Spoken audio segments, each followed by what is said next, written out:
দাউদ খলিফাতুল্লাহর বয়স অনেক বেড়ে গেল, বৃদ্ধ হয়ে গেলেন। দাউদ খলিফাতুল্লাহ 100টা বিয়ে করেছে। কয়টা? আনমগদশা আসেনি 100 বউ বলা স্বামী। 100টা বিয়ে করছে দাউদ নবী, সুবহানাল্লাহ করলেন। 100 সংসারে এই ছেলে মেয়ে হইছে। সর্বকনিষ্ঠ বিবির ঘরে একটা সন্তান হলো, তার নাম সুলেমান, সুবহানাল্লাহ করলেন। কি নাম বলেন না? সুলেমান ছোট, 10-11 বছর বয়স। এই সুলেমান খেলাধুলা করে রাজপ্রাসাদে।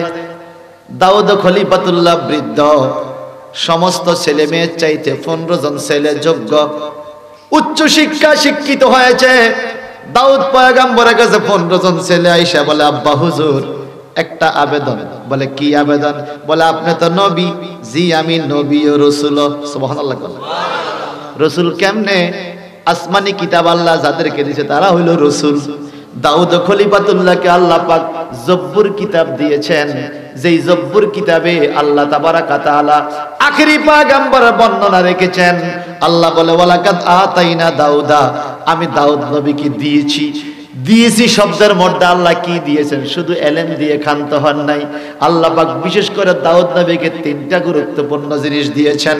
যেমন দিয়েছেন এলেম, তেমন দিয়েছেন কণ্ঠ, তেমন দিয়েছেন আলোচনার বিষয়বস্তু। কোন বক্তার এলেম যদি বেশি হয় তার কিছু শ্রোতা আছে, কোন বক্তার এলেম যাই হোক কণ্ঠ যদি সুন্দর হয় তারও কিছু শ্রোতা আছে। কোন বক্তার এলেম আর কণ্ঠ যাই হোক আলোচনার বিষয়টা যদি গুরুত্বপূর্ণ হয় তারও কিছু শ্রোতা আছে। আল্লাহ পাক বলে দাউদ রে আমি তোমাকে কণ্ঠও দিয়েছি, এলেমও দিয়েছি, আলোচনার বিষয় দিয়েছি।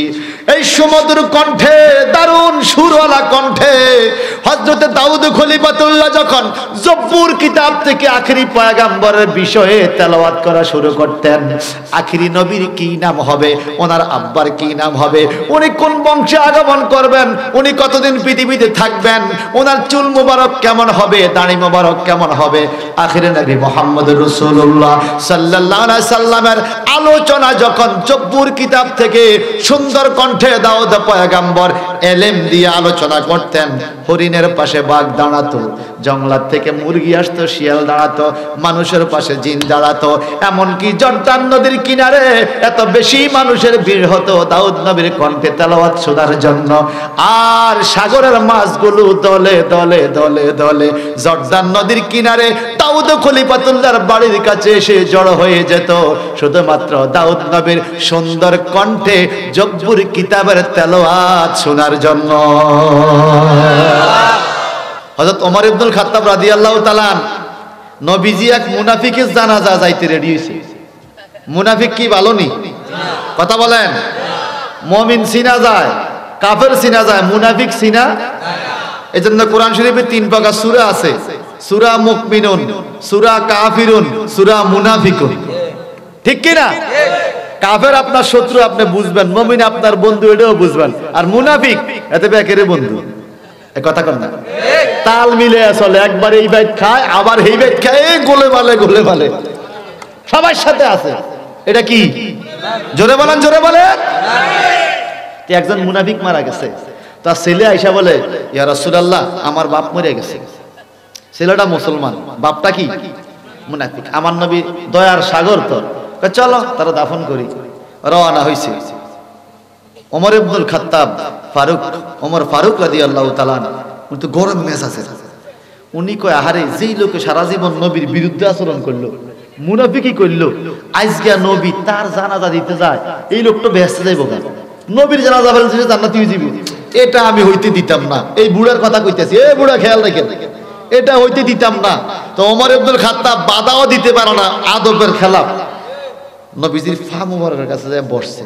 তো নবী যখন উঠতে চাইছে, নবীর জুব্বা মোবারক দিয়ে টান দিয়া নবীকে বসায় ফেলেছে, উঠতে দেয় না। না আপনি মুনাফিকের জানাজা যাইতে পারবেন না। অন্যান্য সাহাবীরা এটা তো বেয়াদবি করছে, ওমর আল্লাহর হাবিবকে টান দিয়া বসায় ফেলছে। আল্লাহ জিব্রাইল রে ফাটা, জিব্রাইল যাইয়া কও এটা ওমরের বেয়াদবি নয়, নবীর প্রতি ওমরের প্রেম। নারে তাকবীর, আল্লাহু আকবার, নারে রিসালাত, ইয়া রাসূলুল্লাহ, আল কোরআনের আলো ঘরে ঘরে জ্বালো,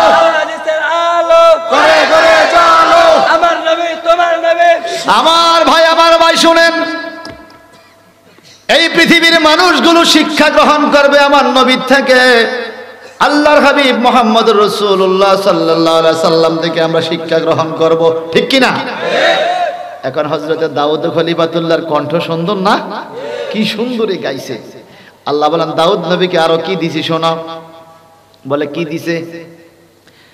আসমান থেকে একটা জিনজির আল্লাহ দান করছে দাউদ নবীকে। এই সূরা নামলের তাফসীর রুহুল মানিতে পড়লে পাবেন, তাফসীর রুহুল বয়ানে পড়লেও পাবেন।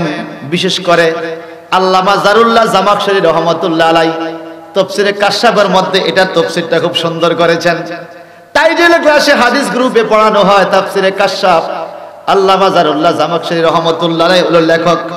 উনি বলেন দাউদ খলিফাতুল্লাহ আল্লাহ পাক এক গুচ্ছ জিনজির দান করছে। জিনজির হলো শিকলের গুচ্ছ, শিকল, এক বোঝা শিকল, লোহার শিকল। এই শিকলের কাজ কি? শিকলের এক মাথা হলো আসমানে, আরেক মাথা হলো জমিনে। এই শিকলের কাজ হলো কোন মানুষ যদি বিপদে পড়ে যায়, অসুস্থ হয়ে যায়, যাইয়া যদি এই শিকল দইরা আল্লাহর কাছে দোয়া করত, সাথে সাথে তার রোগ ভালো হইয়া যাইতো। দিছে কে? এই শিকলের অন্যতম কেরামত ছিল কোন অন্যায়কারী, চোর, ডাকাত, সমাজে বিশৃঙ্খলাকারী যেই জায়গায় যায় ফলাক না কেন, বিশৃঙ্খলাকারীকে এই শিকল ধরে আনতো। এখানে শিকলের বোঝা, একটা শিকল উইরা যাইয়া তারে ফেঁসাইয়া উড়াইয়া দাউদ নবীর সামনে হাজির করত। পৃথিবীর যেখানে সে ফলাক, এই শিকলকে ক্ষমতা কে দিছে? এটা কোরআন শরীফের তাফসীর, সেটা বলে জিনজির। জিনজির এই শিকলের আরেকটা কেরামত ছিল, এলাকা বিপদ আসবে, ঘূর্ণিঝড় আসবে, ভূমিকম্প আসবে, এক সপ্তাহ আগেই শিকল নিজে নিজে বাইজা উঠতো। মানুষ হুঁশিয়ার হইতো বিপদ আসতেছে, শিকল বাইজা উঠছে। সুবহানাল্লাহ বলবেন না? সুলাইমান নবীর আমল পর্যন্ত দীর্ঘ বহু বছর বাইতুল মুকাদ্দাসের সামনে এই শিকলটা ছিল, এক মাথা আকাশে, এক মাথা জমিনে। হঠাৎ করে একদিন সুলাইমান নবী দেখে শিকলটা নাই, গায়েব হয়ে গেছে। মানুষ হাহাকার শুরু হয়ে গেল, আমরা কার কাছে যাইয়া মুক্তি পাবো, কি দূরে দোয়া করবো আল্লাহর কাছে? এটা একটা উসিলা ছিল, এখন তো নাই, কিভাবে গেল? সুলাইমান নবী আল্লাহর সাথে মুরাকাবা করে কথা বলে। আল্লাহ বলে, সুলাইমান, এই শিকলের সাথে প্রতারণা করা হয়েছে, এই জন্য আমি নিয়ে গেছি। কি করা হয়েছে? প্রতারণা কি দেখেন। তাফসীরে কানজুল ইমান, ইমাম আহলে সুন্নাহ ইমাম আহমদ রাজা খা ফাজলে বিলরবি রহমাতুল্লাহ আলাইহি এই প্রতারণার কথাটা তাফসীরে খাজিন থেকে নকল করে সুন্দরভাবে বলে দিয়েছেন। প্রতারণাটা কি, শিকল কেন চলে গেছে? আপনারা কি আমার কথা বুঝেন? প্রতারণা হলো এরকম, এই শিকলের সিস্টেম ছিল, কোন মানুষ যদি মিথ্যা কথা বলে শিকলটা ধরে, শিকলে তাকে আটকে ফেলে, আর সত্য কথা বললে শিকল তাকে ছেড়ে দিত। এখন দুই বন্ধু, এক বন্ধু আরেক বন্ধুরে কতগুলো স্বর্ণের টুকরা, 5-7টা স্বর্ণের টুকরা আমানত দিছে, জমা দিছে, বন্ধু তোর কাছে জমা রাখ, কখনো সময় হইলে আমি আবার নিয়ে যাবো। দীর্ঘ কয়েক বছর পরে এই স্বর্ণের জন্য আসছে জমা দেওয়া বন্ধু, দোস্ত আমার স্বর্ণগুলা দে। যার কাছে জমা দে সে বলতেছে কি, আমি না তোমার এগুলো দিয়ে দিছি। কি বলতেছে? আসলে দেয় নাই। না দাও নাই, আরে বেটা দিয়ে দিছি। কি কর তুমি? দেয়নি। লাগছে বেজাল। এখন সমাজে দরবার বিচার, একজন বলে দিছে, একজন বলে দেয় না। কেউ এত বেজালের দরকার নাই, তোমরা ওই দাউদ নবীর জিনজিরের কাছে যাও, যে সত্য বলবে তাকে ছেড়ে দিবে, যে মিথ্যা বলবে শিকল তাকে আটকাবে। দুইজন বলে ঠিক আছে আমরা সেখানেই যাব। সকলে আওয়াজ দিয়ে এখন সুবহানাল্লাহ, আর হযরত বলেন সুবহানাল্লাহ। দুই বন্ধু মিলে দাউদ খলিফাতুল্লাহ জিনজিরের কাছে গেল। বাইতুল মুকাদ্দাসের সামনে সেই শিকল, হাজার হাজার মানুষ জড়ো হয়েছে। দুই বন্ধুর মামলা, কে সত্য বলে কে মিথ্যা বলে আজকে দেখা যাবে, ধরা খাবে শিকলের কাছে গেলে। এখন যেই বন্ধুর কাছে স্বর্ণগুলো জমা দিছে, এই বন্ধুকে আমি আগে যাব। ওই দোস্তর খাতের মধ্যে একটা লাঠি, দোস্তরা কয় দোস্ত ধর তুই আমার লাঠিটা ধর। এই লাঠিটা দইরা দোস্তরে দিয়া শিকলের কাছে যায়, বলে শিকল দইরা কয় আল্লাহ আমি সত্য করে বলতেছি, আল্লাহ যার মাল আমি তারে বুঝাইয়া দিছি, তুমি যদি আমি মিথ্যা বলি শিকলকে বলো আমার আটকাইতে। শিকল তারা আটকায় নাই, ছেড়ে দিয়েছে।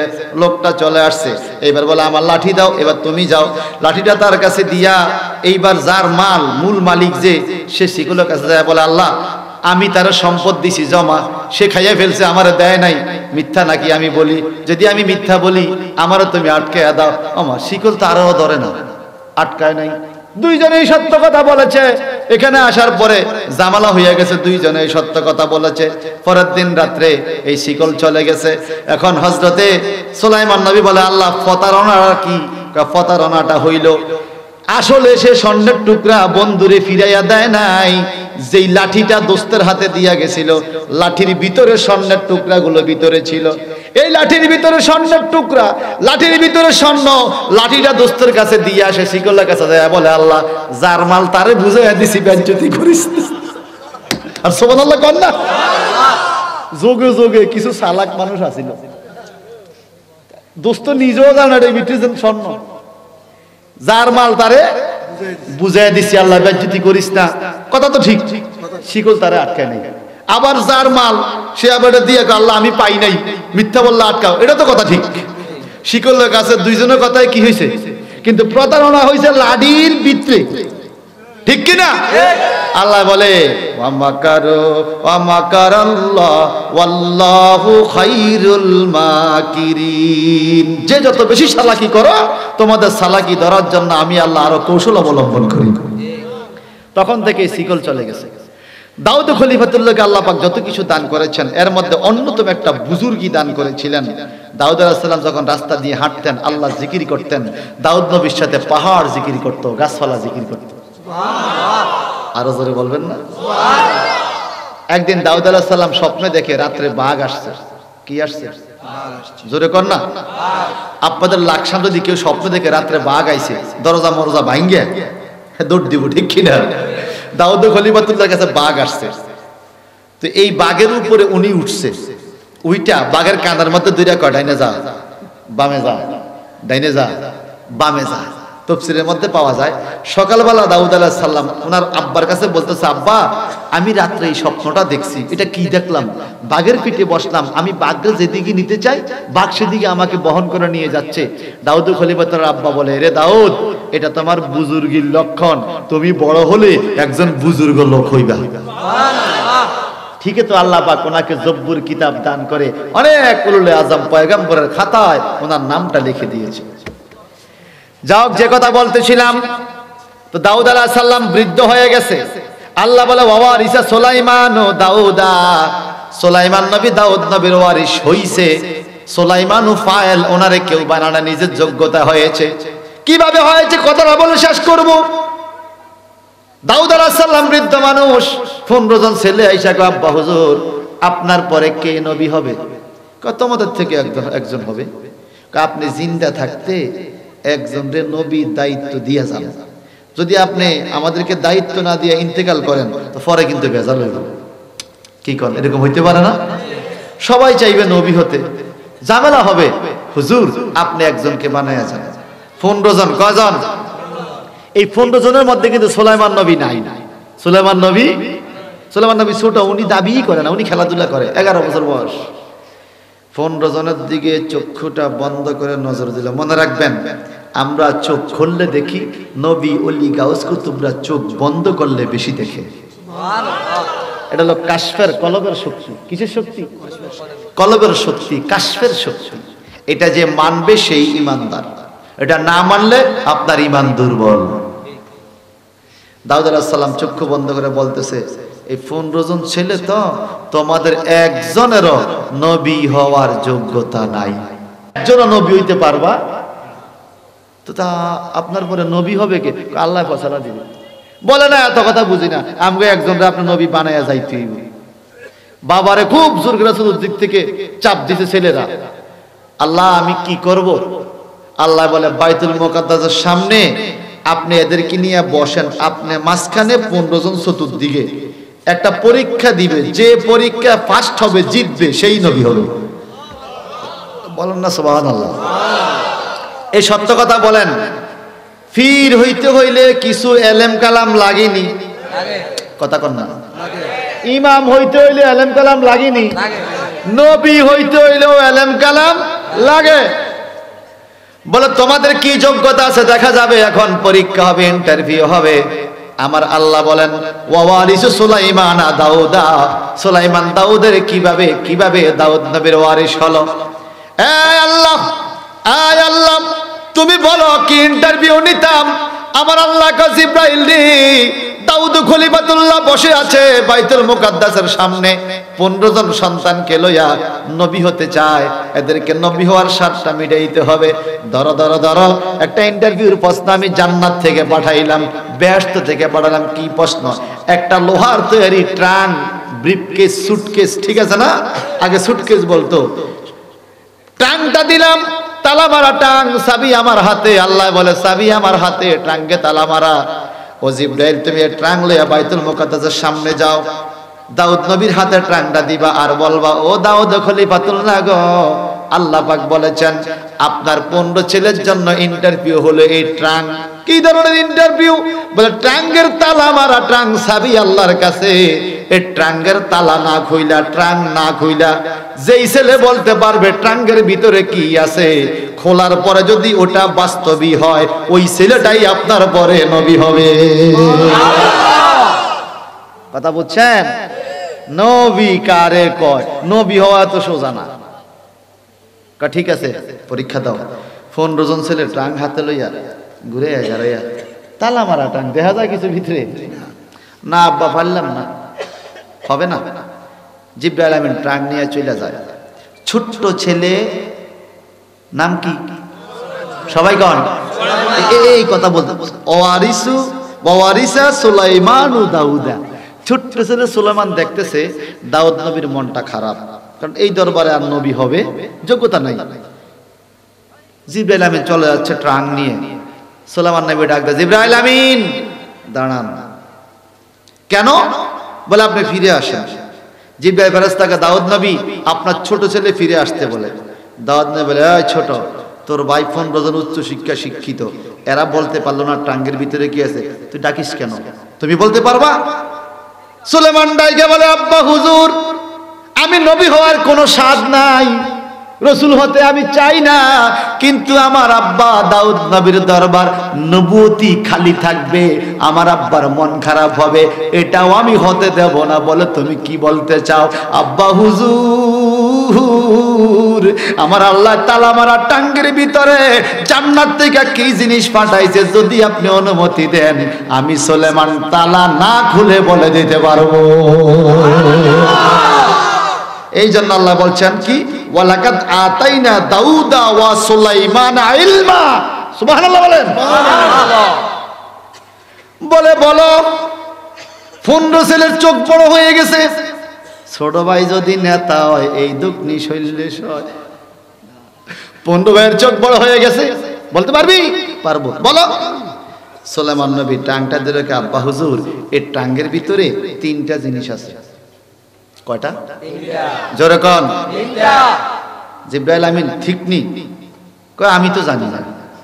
জিব্রাইল কয় কও কিটা তুমি আনছো? কয় তা আমার কি আল্লাহ দেখাইছে নি? টাঙ্গের ভিতরে আল্লাহ কি দিছে সাহাবী খোদার কাছে, আমি হইলাম না আমি ভিতরের খবর জানি না। কয় ট্রাঙ্ক খোলো।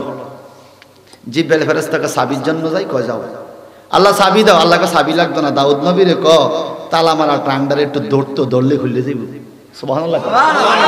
কেমনে খুলবে এটার আবার কারণ আছে রে ভাই, 1 সপ্তাহ লাগবে এই তাফসীর শুনাইতে। সূরা হাদিদ আছে কোরআন শরীফে, সূরাত আবার সূরাতুস সাবা আছে একটা সূরা, জি হাবা সাবরা আছে নি? জি। সূরাতুস সাবা তাফসীর বললে পাই, দাউদ নবী একদিন লোহার পাহাড়ের উপর উঠছে, লোহার পাহাড় উঠটা কয় আল্লাহ আমার 100 জন বিবি, কত লোক পরিবারে খানা, এত খানা কোত্থেকে দিতাম আল্লাহ, এখন আমার রিজিক করতে পারে না, বুড়ো হয়ে গেছি, আল্লাহ তুমি একটা ব্যবস্থা করে দাও যেন রুজি রোজগারের মিল হয়।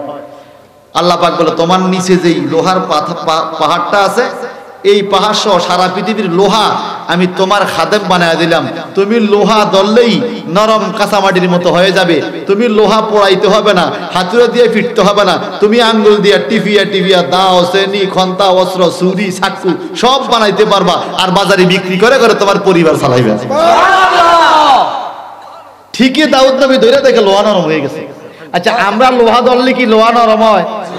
আমরা টিপ দিলে কি লোহায় ব্যথা বানা আমরা পাই? সুতরাং নবীদেরকে কখনো আমাদের কাতারে নামানো যাবে না। দাউদ খলিফাতুল্লাহ পাওয়া গেল। এখন আল্লাহ কয় দাউদ নবী আপনি চাবি খোঁজেন কেন? লোহার টাং লোহার তালা, আপনারা লোহা ধরলে নরম হয়ে যায়, ধরেন আপনি লোহাটা। দাউদ নবী লোহার তালা ধরতে দেরি, টাংটা খুলে গেল। টাংটার ভিতরে তাকাইয়া দেখে তিনটা জিনিস। সুবহানাল্লাহ কোন কয়টা জিনিস? এর আগে আরেকটু কথা রইয়া গেছে। 15 বার ডাইগা কয় আব্বা হুজুর টাং খোলার আগে তারে জিগান জিনিসটি কি? তিনটা জিনিস কি তা এটার ভিতরে? সুলাইমান নবী বলে একটা চাবুক। কি? গোড়া ফিরেন না চাবুক। আর কি? আরেকটা হলো আংটি। আর কি? আরেকটা হলো চিঠি। সুবহানাল্লাহ কোন বলে এগুলা কি হবে? বলে আপনার পরবর্তীতে যে নবী হবে এগুলো সে পাবে। চাবুক দিয়ে রাষ্ট্র চালাবে, আংটি হাতে দিবে, আর চিঠির মধ্যে কিছু কথা আছে, এই চিঠি অনুযায়ী রাষ্ট্র পরিচালনা করবে। খোলো। এবার টাং খুলছে, খুললে দিয়ে আরে বাস্তবে তো এই ছোট ছেলে সুলেমান যা বলছে টাঙ্গে তাই আছে। 15 ভাই কয় মানি না, ছোট ভাই নবী হবে আমরা থাকতে মানি না। ও আব্বা হুজুর দাউদ খলিফাতুল্লাহ, যদি আপনি বললেন আমরা আরো কঠিন পরীক্ষা দিব, এটা মনে সুলেমান আন্দাজের উপরে বলছে, কারেক্ট হয়ে গেছে। আপনি যদি বলেন আরেকটা পরীক্ষা দিব, আমরা একজন না একজন পাস করব। আল্লাহ কয় ও দাউদ নবী দেন দেন আরেকটা পরীক্ষা তাদেরকে দেন। কি পরীক্ষা? বলে যে একটা সিটি আছে টাঙ্গের ভিতরে, সিটি খামের ভিতরে ঢুকানো, রূপার খাম, স্বর্ণের পাতা, স্বর্ণের পাতার মধ্যে স্বর্ণ অক্ষরে লেখা, লেখাগুলো কিন্তু দেখা যায় না খামের ভিতরে। আপনি 15টা ছেলের কাছে চিঠিটা দেন, এই চিঠি না খুলে আপনার সন্তানদের মধ্যে যেই ছেলে বলতে পারবে আমি আল্লাহ কুদরতি হাতে কি লেখা লেখা পাঠাইছি, যেই ছেলে চিঠি না খুলে ভিতরের লেখার খবর দিতে পারবে, ওই ছেলেটাই আপনার পরের নবী হবে। যাইতেন না একটু সামনে, বলে বুড়া সাথ বোন। ও মা গো, আধারে দুনিয়ায় তুমি ছাড়া নাই কোনো আলো, নবী ছাড়া নাই কোনো আলো। আধারে দুনিয়ায় তুমি ছাড়া নাই কোনো আলো, নবী ছাড়া নাই কোনো আলো। ইয়া রাসূলুল্লাহ ইয়া হাবিবাল্লাহ ইয়া রাসূলুল্লাহ ইয়া নবী আল্লাহ। আল্লাহুম্মা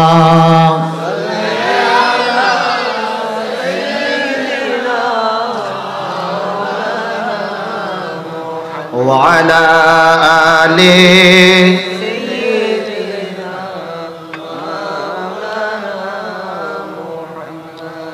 সুলেমান নবী পারছে, অন্যরা পারে।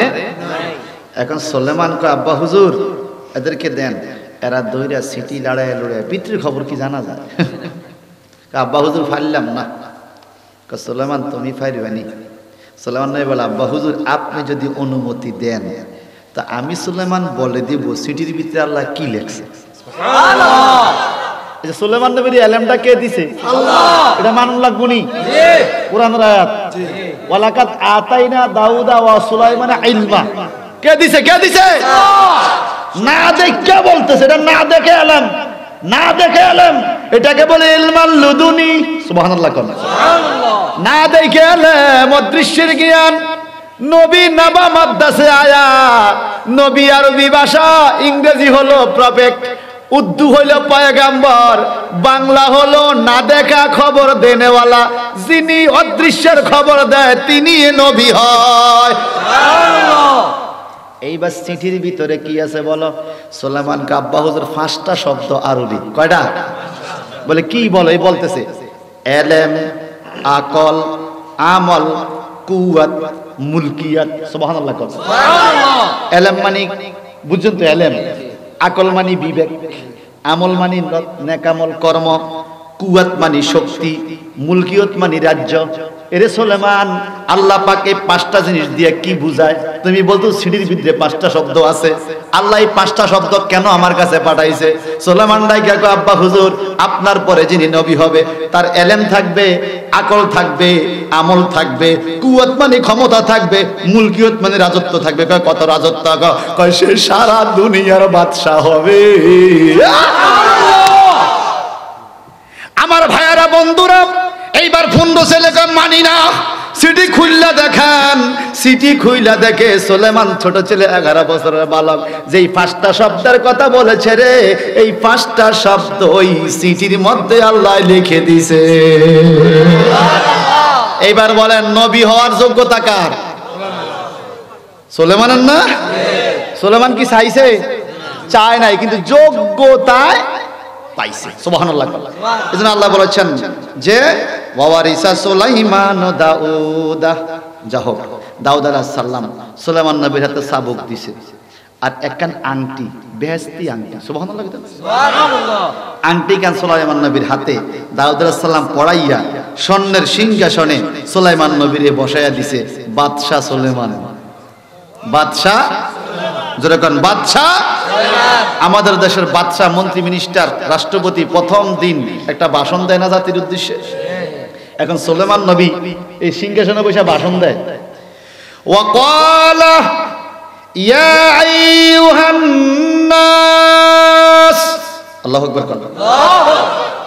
আল্লাহ কয় সেদিন সুলেমানের ভাষণের আওয়াজ পৃথিবীর মাশরিক থেকে মাগরিব, শিমাল থেকে জুনুব, যত জায়গায় যত মানুষ ছিল প্রত্যেকটা মানুষের কানে সুলেমান নবীর কণ্ঠের আওয়াজ পৌঁছে গেছে।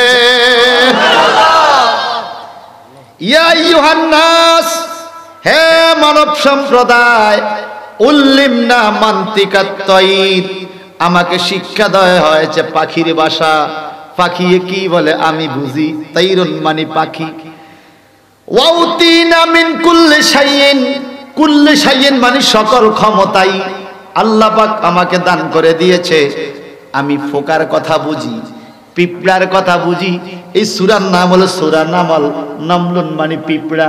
পিঁপড়া কি বলে আমি সুলেমান বুঝি, ফানিয়ে কি বলে আমি সুলেমান বুঝি, বাতাসে কি বলে আমি সুলেমান বুঝি। এমন কি এই সিংহাসনে বসে আমি যেদিকে তাকাই সারা পৃথিবীর সবাইকে ক্লিয়ার দেখতে পাই।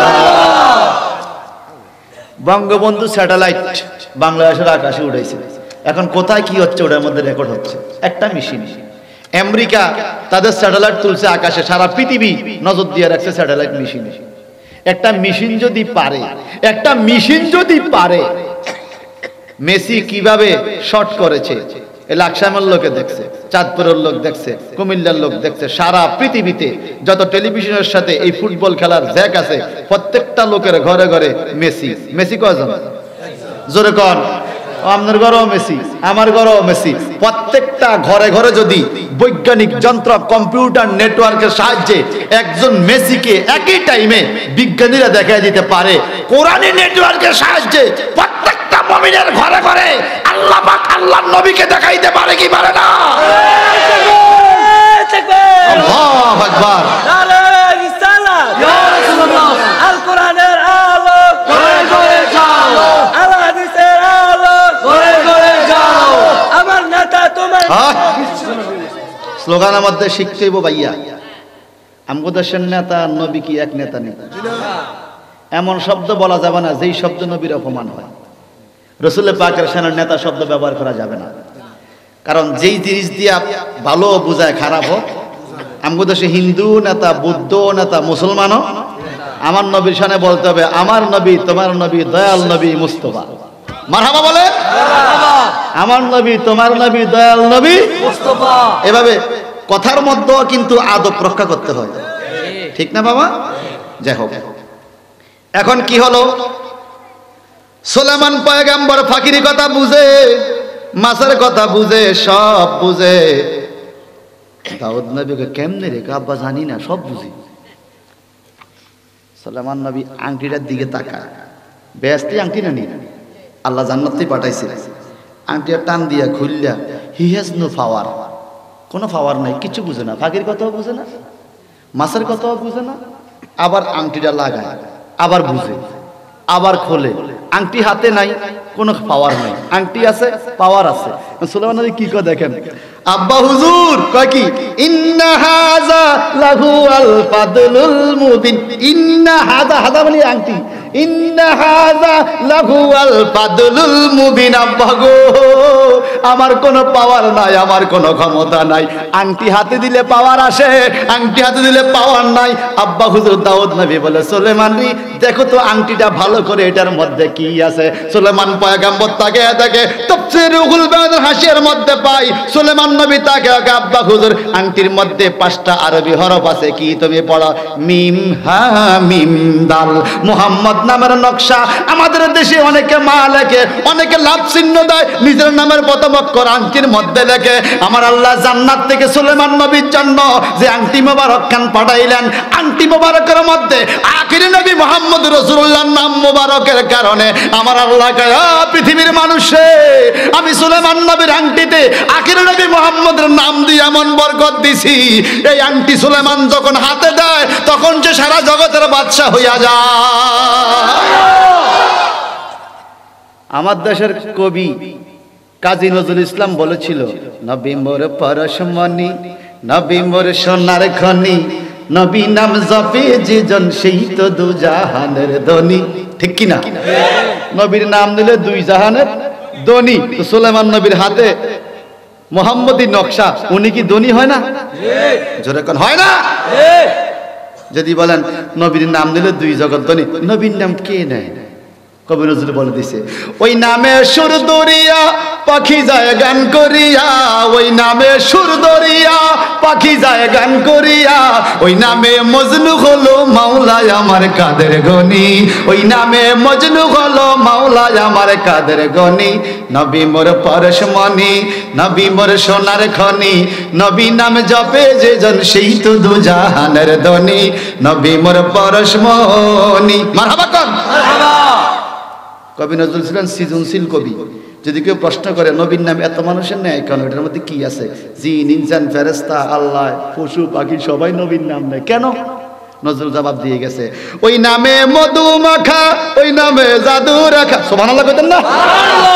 কি সুন্দর চন্দা পড়ছেন না এগুলো? ওই নামে মধু মাখা, ওই নামে জাদু রাখা, ওই নামে আকুল হলো মাওলায় আমার কাদের গনি, ওই নামে আকুল হলো মাওলায় আমার কাদের গনি। নবী মোর পরশমণি, নবী মোর সোনার খনি, নবী নাম জপি যে জন সেই তো দু জাহানের ধনী, নবী মোর পরশমণি। চিৎকার দিকন ইয়া রাসূলুল্লাহ। নবীর নাম নিতে কোনো আফসোস আছে? আমরা কোরআন শরীফ তাফসীর শুনতেছি না? নবীর নাম না নিলে কোরআন তাফসীর বোঝা যাবে না। কেন জানেন? কবি নজরুল বলেছেন, ওই নাম জপলেই বুঝতে পারি খোদাই কালাম মুর্শিদ মুহাম্মাদের নাম। নবী মুহাম্মাদের নাম নিলে খোদার কালাম বুঝবে, নইলে বোঝা যাবে না। কারণ এই কোরআন পাঠাইছে নবী মুহাম্মাদুর রাসূলুল্লাহর কাছে। জোরে জোরে বলুন সুবহানাল্লাহ, সুবহানাল্লাহ। এই দামি কোরআনটা যারা মুখস্থ করে, আমার রাসূল আরবি বলেন, মান হাফাজাল কোরআন, যে ব্যক্তি কোরআন হেফজ করে, হালালকে যদি হালাল মানে, হারামকে যদি হারাম মানে, সে জান্নাতি। সুবহানাল্লাহ। শুধু তাই নয়, শুধু তাই নয়, কঠিন কিয়ামতের ময়দানে জাহান্নামের দরজা যাবে এই হাবেশ সাহেব, টান দিয়ে তার বাবাকে নিয়ে আসবে, মাকে নিয়ে আসবে, তার পরিবারের 10 জন লোক, ওয়াজাবাত লাহুমুন নার। ওয়াজাবাত লাহুমুন নার মানে যাদের জন্য জাহান্নাম ওয়াজিব হয়ে গেছে, অবধারিত, জাহান্নামের কিনারে নিয়ে গেছে, ওখান থেকে টান মেরে মেরে একজন কোরআনে হাফেজ এদেরকে নিয়ে আসবে জান্নাতে। ফেরেশতারা বলবে, আল্লাহ, সবাই কোন আল্লাহ, আল্লাহ এই লোকের এত শক্তি কেন, আমাদের থেকে টেনে টেনে তার বাবাকে তার মাকে জান্নাতে নিয়ে যাচ্ছে, তুমিও তো বাধা দাও না। আল্লাহ বলবে, এটা তার শক্তি নয়, এটা তার ভিতরে যে কোরআন আছে সেই কোরআনের শক্তি। এই জন্য বাবা সব সময় ইচ্ছা রাখবেন বংশের মধ্যে 2-1 আলেম রাখার জন্য, কোরআনে হাফেজ রাখার জন্য। এটা বংশের প্রদীপ। এটা বংশের প্রদীপ।